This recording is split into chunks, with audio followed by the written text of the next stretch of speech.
vagyunk a Szent István bazilikánál. Azért érkeztünk, hogy ellátogathassunk az EFOT sajtótájékoztatójára, ahol sokfajta érdekességet, különlegességet és mindenfajta hírt megtudhatunk az idei EFOT-ról. Nem sokára ellátogatunk az EFOT helyszínére is. Tartsatok velünk!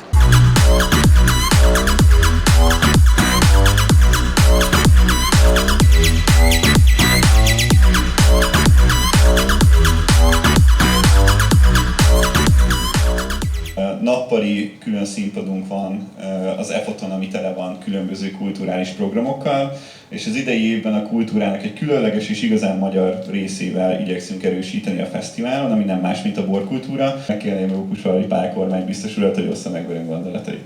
Köszönöm szépen! Mi az Óbudai Egyetem farvizé jöttünk be egy kicsit a rendszerbe, de ettől függetlenül is nekünk nagyon fontos, hogy itt legyünk az EFOT-on, illetve különböző olyan nyári lehetőségeken, ami a fiatalok felé visz minket. A megbízatásom viszont arról szól, hogy a borkultúrát próbáljuk minél magasabb szinten, minél hatékonyabban megvalósítani.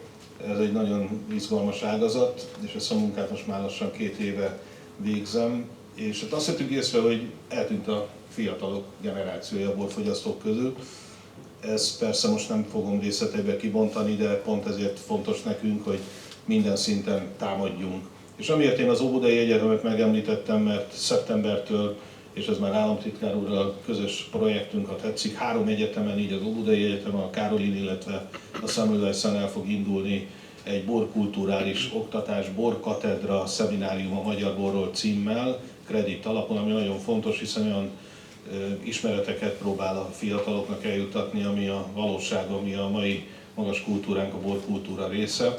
És mindilyen nekünk nagyon fontos, hogy minél többen regisztráljanak rá. Hát meggyőződésem szerint ez teltházzal fog menni. Ennek van gyakorlati része is, és nem különösebben térnék ki a magyar borkultúra mélységeire, de azt gondolom, hogy én magam is most már évek óta ennek a használati részén is fogyasztóként is részt veszem. Nagyon fontos szerintem, hogy ott legyünk és megpróbáljuk megtartani ezt a magyar identitást. Szia Marcel! Az EFOT az egyetemisták kedvenc fesztiváljának nevezik, és nagyon sok oldalunknak is szokták emlegetni. Milyen kedvezményeket tudtok biztosítani a fiataloknak, az ide látogatóknak? Alapvetően tulajdonosi elvárás is a HÖOK részéről, hogy megmaradjunk az egyetemisták fesztiváljának. Nyilván sok softabb elemben van program, fellépők, stb., de azért mégis azt fogja egy egyetemista valószínűleg először megnézni, hogy mi az, amit ki tud fizetni az ő költségvetéséből, és mi az, amit nem. Ezért mi nagyon büszkék vagyunk arra, hogy a nagy fesztiválok közül mi vagyunk a legolcsóbbak, sőt a tavalyi évhez képest egyedül mi vagyunk azok, akik nem csak hogy nem növeltek az áraikon, hanem bizonyos tekintetben csökkentettünk is. Tehát kifejezetten feladatunknak is érezzük azt, hogy ez így legyen, hogy amennyire lehet, nyilván alapvetően nem tudjuk mi sem megugorni azt a részét, hogy egy magyar fellépő is drága, nem nagyon lehet már egy szerviz területen sem, egy pultban mondjuk nagyon olcsó árakat kihozni sajnos egy fesztiválon, akár mondjuk egy korsó sörre, de amit csak lehet, azt próbálunk azon az alacsony áron tartani, ami még remélhetőleg belefér az egyetemistáknak.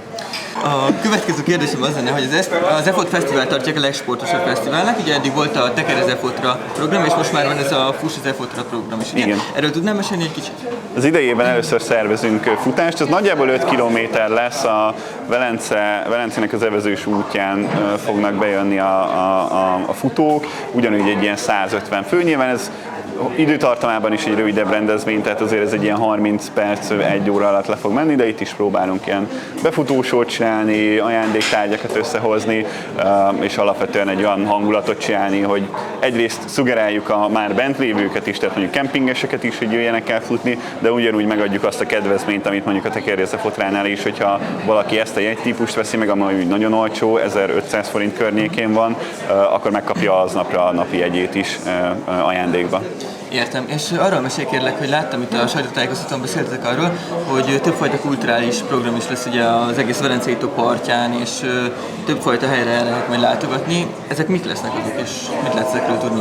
Azért rengeteg kulturális, illetve turisztikai látnivaló van a Velencei tó környékén. Megmondom őszintén, hogy én ezt most nem fogom tudni őket felsorolni, erre vannak külön embereink, akik ezzel foglalkoznak. A bicikli túránk sem olyan, hogy akkor aláadjuk az embereknek a biciklit, akkor menjetek, arra van az előre, meg a körbe, hanem van több guide-unk is, aki vezeti őket, és akkor megállnak mindig bemutatni a látnivalókat. Egyébként Fehérvárra is az idejében is be fogunk hajtani, mint a tavalyi évben is, úgyhogy ott is lesznek olyan részek, ahol a guide-ok mesélni fognak erről, úgyhogy próbálunk, nyilván alapvetően ez egy 3-4 órás biciklitúra, mindent azért nem fogunk tudni megnézni, de amit csak lehet, azt próbálunk belesűríteni.